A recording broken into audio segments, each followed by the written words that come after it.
안녕하십니까, 추랜드입니다. 오늘은 617 주택시장 안정화 관리 방안 정책에 대한 정책 분석을 해보겠습니다.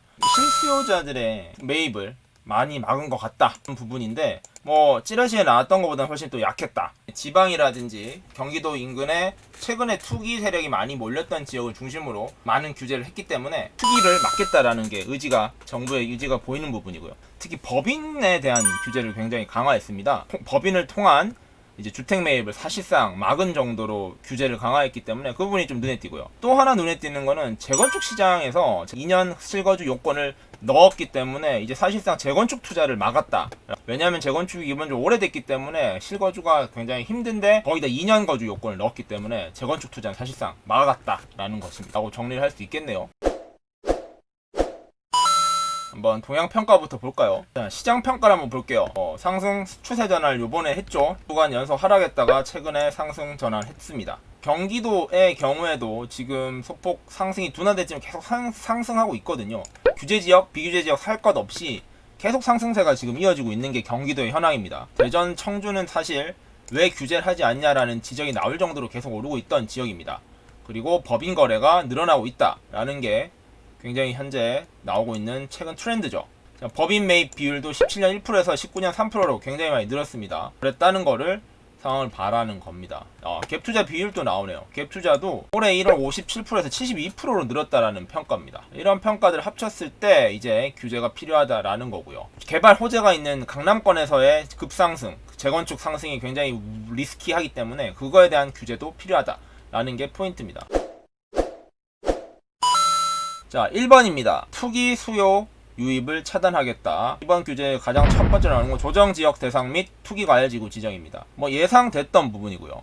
실제로 그래서 한 부분입니다. 그림을 보면 기존에서 서울과 경기 일부, 세종 있었던 조정 대상 지역을 경기 전 지역을 확대했습니다. 인천이 전부 들어갔습니다. 그리고 세종 외에 대전, 청주가 들어갔죠. 그 다음 투기 과열지구 볼게요. 투기 과열지구는 역시 많이 들어갔습니다. 경기도에서 과천, 성남, 광명, 하남밖에 없었는데 이번에 과천, 성남, 수정 들어갔고요. 수원, 안양, 안산, 단원, 구리, 군포, 우왕, 용인, 수지, 기흥, 화성, 동탄 2까지 들어왔어요. 많이 들어왔죠. 인천 또 없었는데 생겼습니다. 연수, 남동, 서구가 생겼고요. 대전, 중, 동, 서, 유성구가 들어왔습니다. 규제 지역이 확대됐습니다. 지정 효과입니다. 이게 기본적으로 조정 대상 지역과 투기 과열 지구에 대한 효과인데요. 그 다음에 고가주택 같은 경우에도 해당 이슈가 있죠. 자, 요런 내용들이 쭉 있습니다. 그 다음에 조정 대상 지역은 LTV가 9억 이하는 50%고 9억 초과 30%인데 투기 과열지구에 들어가면 9억 이하 40%고요. 9억 초과 20%, 10억 초과 15억 초과 0%로 확 늘어납니다. 투기 과열지구에 들어갔다는 게 대출 규제에선 굉장히 큰 시그널이 되는 거죠. 그 지위 양도의 기간이 제한된다는 거, 요런 내용을 한번 천천히 살펴보시고 읽어보시면 될 것 같아요. 여기 지역 같은 경우에는 이제 서울뿐만 아니고 경기도 이쪽 지역과 인천과 대구 지역은 주담대가 9억 이하여도 40%밖에 안 된다는 겁니다. 그런 게 집 사는데 굉장히 큰 타격이 되겠죠. 두 번째, 주요 개발 호재 지역에 토지거래 허가구역을 지정했다는 겁니다. 이게 요번에 용산 개발하면서 용산 정비창 지구 주변에도 했던 부분이죠. 송파 강남 쪽이 굉장히 뜨거웠습니다. 많이 떨어졌다가 다시 최근에 사업계획이 발표되면서 집값 재건축이 올라가고 있었는데요. 그에 대한 우려를 차단하기 위해서 토지 거래 지역을 추진한다는 겁니다. 오늘 심의를 해서 서울시 보도자료가 배포된다고 하네요. 바로 지정이 되겠죠. 그렇게 되면 어떻게 되느냐, 허가 대상 면적 초과 토지는 관할구청에 허가가 필요하고요. 목적대로 사용해야 하고요. 실거주로만 이용을 해야 됩니다. 그럼 23일부터 지금 시행이 될 수 있다고 하죠. 굉장히 빨리 갑니다.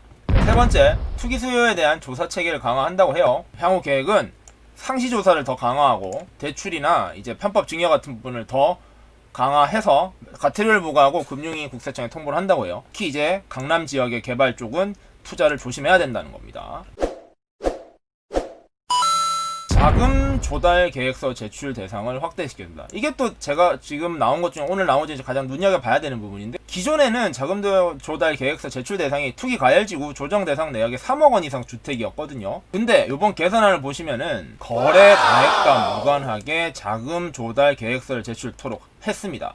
세죠. 이제 요 지역 안에 있는 주택을 살 때는 자금 조달 계획서를 전부 제출해야 됩니다. 이거는 20년 9월부터 시행되네요. 적용 시기를 잘 보셔야 돼요. 그뿐만이 아닙니다. 증빙 자료, 사실 이게 더 핵심이에요. 현재는 투기 과열지구 9억 원 초과 주택인 경우에는 객관적 진위를 입증할 수 있는 증빙 서류 15가지 내라고 되어 있죠. 그거를 이제 어떻게 하느냐, 거래 가액과 무관하게 자금 조달 계획서를 작성하고 증빙 자료를 제출해라는 거예요. 이게 되게 골치 아픈 일이거든요, 사실. 이게 엄청 귀찮은 일이거든요. 그래서 9억 이하로 집을 사려고 사람들이 많이 했었던 건데, 지금 투기 과열 지구 안에 있으면 이제 금액과 관계없이 무조건 15개 항목을 다 증빙해라는 겁니다. 이거 뭐 집 사지 말라는 거지. 이건 너무 피곤하게 하는 거예요. 이거 역시 9월까지입니다. 자, 그 다음에 이제 대출 쪽인데요. 뭐 찌라시에 나왔던 그런 대출 실제 강화는 없었고요. 다행히 이제 규제 강화 쪽을 보시면, 현행은 투기 지역, 투기 과열지구 내 시가 9억 초과 주택을 구입할 경우에는 주담대를 받고 1년 내 전입 의무가 되어 있어요. 조정 대상은 2년 내고요. 근데 어떻게 되느냐, 6개월 내에 전입을 해랍니다. 전 규제 지역 내에서 6개월 내에 들어오라는 거야. 조정 대상 지역도 근데 대부분 규제를 받는데, 전 규제 지역 내에 있는 주택을 구입하기 위해서는 6개월 이내에 무조건 전입해라는 거예요. 주택 가격과 관계없이. 갭 투자 안 된다는 겁니다. 바로 전입 안 하면은 집 못 산다라는 거예요. 아우, 세죠? 7월 1일부터 한답니다. 다만 시행 전에 주택 매매 계약을 했고요. 계약건 이미 납부한 사실을 증명했으면 종전 규정을 적용한다는 겁니다. 이미 집을 산 사람 같은 경우에는 요 규정에 해당이 안 된다는 거. 요런 정확한 간극을 보셔야 돼요. 1주택자의 경우가 그렇다는 거고요. 1주택자 같은 경우에는 1년 내 지금 투기 지역 투기 관련 주택 구입을 할 경우에 부담대를 받을 때 1년 내 기존 주택을 처분하고 신규 주택 전입을 하는 게 의무였어요. 그리고 조정 대상 2년. 근데 계산이 어떻게 되죠? 이거 역시 6개월 내에 처분을 하고 들어가야 된다는 겁니다. 와, 빡세죠. 6개월 안에 집 파는 게 생각보다 쉽지 않을 수 있는데 6개월 안에 해라는 거예요. 그 다음에 이제 저기 대출 부분인데요. 보금자리 대출이죠. 보금자리 론을 이용할 때 차주가 원래는 차주에게 전입 의무가 없었는데, 주택 구입을 해 보금자리를 빌릴 경우 3개월 내에 전입을 해야 돼요. 그리고 1년 이상 실거주 의무가 부과됩니다. 이거 빡세게 합니다. 실제로 거주하고 있는지 확인을 정말 해요. 그렇기 때문에 속일 수가 없을 겁니다. 역시 7월 1일부터 시행합니다. 시기를 잘 보셔야 돼요. 그 다음에 갭 투자 방지를 위한 전세 자금 대출 보증 이용 제한합니다. 이제 투기 과열 지구, 투기 지역 내에서 시가 3억 초과 아파트를 신규 구입한 경우에는 전세 대출 보증 제한 대상에 추가가 된다는 거예요. 혹시 전세 대출금으로 투자를 했을 수도 있으니 그거를 막겠다는 겁니다. 정리를 하면 3억 초과 아파트를 규제 지역 내에서 구입을 하면 전세대출 보증 제한 대상에 추가가 되고, 그 다음에 전세대출을 받은 다음에 집을 사면 그 전세대출은 회수된다. 3억 초과일 경우 라는 부분을 잘 보셔야 됩니다. 그 다음에 허그의 전세대출 보증 한도도 바꿨습니다. 허그에서 보증하는 전세대출 보증금이 수도권은 4억, 지방은 3억 2천 이랬었는데요. 이제 전세대출 보증 한도를 2억 원으로 낮춘다고 합니다. 대출이 준다는 거죠. 대출 자금을 제한하는 건 아니지만 전세 자금에 대한 규제를 강화해서 전세금을 유용하는 문제를 막겠다는 거죠. 이번엔 재건축 정책을 한번 볼게요. 재건축 정책도 꽤 빡세게 들어와 있습니다. 정비사업 규제 정책을 보면 뭐 안전진단은 2년 전에 이미 강화됐는데 이번에 또 강화를 한다는 뜻이고요. 부실안전진단에 대한 제재를 강화한답니다. 보고서를 허위 작성하면 이런 거에 대한 처벌 규정이 없었는데, 안전진단 보고서 부실 작성 시 과태료를 무는 걸로 바뀝니다. 자, 2차 안전진단. 요번에 목동이랑 통과됐던 2차 안전진단이에요. 그걸 통해가지고 재건축이 안전진단 통과를 했는데요. 1차는 좀 가볍게, 2차는 좀 디테일하게 하는데, 2차에서 이제 현장 조사를 의무화해서 강화한다는 겁니다. 이제 바로 대책 발표 바로 시행을 한다고 해요. 자, 이게 또 지금 나온 것 중에 가장 세다고 전문가들이 지적하는 부분인데요. 거주 조건을 갖춘 경우 조합원 분양 신청을 허용한다는 겁니다. 현재는 재건축 사업에서 거주 요건은 필요 없이 조합원 자격이 있으면 되거든요. 근데 개선이 되면은 재건축에서 조합원 분양 신청 전까지 2년 이상 거주를 했어야지만 재건축 조합원으로서 분양 신청을 할 수 있다는 겁니다. 빡세죠? 재건축이란 게 굉장히 낡고 살기 힘든 거기 때문에 대부분 세입자들이 사는데, 거기에 이제 소유자가 들어가서 2년을 살라는 거예요. 그러면은 이제부터는 재건축을 투자하지 마라 라는 뜻입니다. 그러니까 쉽지 않죠. 조합원 분양 신청 시까지 2년 이상 거주, 연속 거주는 아니고요. 합산 거주로 2년 이상 거주를 하고 있어야 된다는 거예요. 20년 12월 후 최초 조합 설립 인가 신청 사업부터 적용이 됩니다. 재건축 분담금을 징수하기 시작한다는 겁니다. 이런 것들도 한번 보셔야 되고요. 보시면 지금 심의를 한 걸로는 확실치는 않지만 강남 같은 경우는 평균 4억에서 5억 정도를 분담금을 내야 된다는 거예요. 장난 아니죠. 4, 5억이 작은 돈은 아니니까요. 자, 이번에 또 나온 것 중에 가장 눈에 띄는 거는 법인을 활용한 투기 수요를 근절하겠다는 내용이에요. 자, 법인에서 주택매매, 임대사업자 대출 규제를 강화했는데요. 내용을 보실까요? 현행은 규제 지역 내에서는 임대사업자는 20에서 50, 그리고 LTV 규제가 없었습니다. 비규제 같은 경우는. 개선에서는 모든 지역 주택매매 임대사업자에 대해서 주담대를 금지를 해버렸어요. 대출 막아버린 거죠. 셉니다. 임대사업자 주택담보대출을 막아버렸습니다. 적용 시기는 행정지도 시행 후 신규 대출 분에 대해서랍니다. 법인 보유 주택에 대한 종부세율을 인상시켰습니다. 공시가격으로 했었는데요. 이제 최고세율인 단위세율 3% 4%를 쓴다고 합니다. 역시 21년부터 시작하고요. 그 다음에 법인 소유 주택에 대한 종부세 공제를 폐지합니다. 이것도 세죠. 세제 혜택을 다 없앤다는 거랑 똑같습니다. 네, 법인별로 6억씩 공제가 됐었거든요. 그걸 통해 가지고 절세를 할 수 있었어요. 이렇게. 근데 이제 법인에 대한 종부세 공제를 폐지한답니다. 21년 종부세 부과분부터, 내년부터죠. 조정 대상 지역 내 신규 임대주택에 대해서도 종부세를 과세한다는 겁니다. 법인이 보유한 주택 양도 시 추가세율 인상입니다. 현행은 법인 세율대로 갔었는데 이제 추가세율 20%로 늘리고 양도세, 보유세, 이제 구입을 위한 대출 이런 게 다 막히는 거예요. 이런 부분이 지금 법인을 통해서 사실 투자를 했던 최근의 이슈들을 다 막겠다는 거거든요. 법인 가지고 집 사지 마라는 거예요. 편법 행위 하지 마라라는 겁니다. 법인 거래에 대한 특별조사를 추진하겠다고 합니다.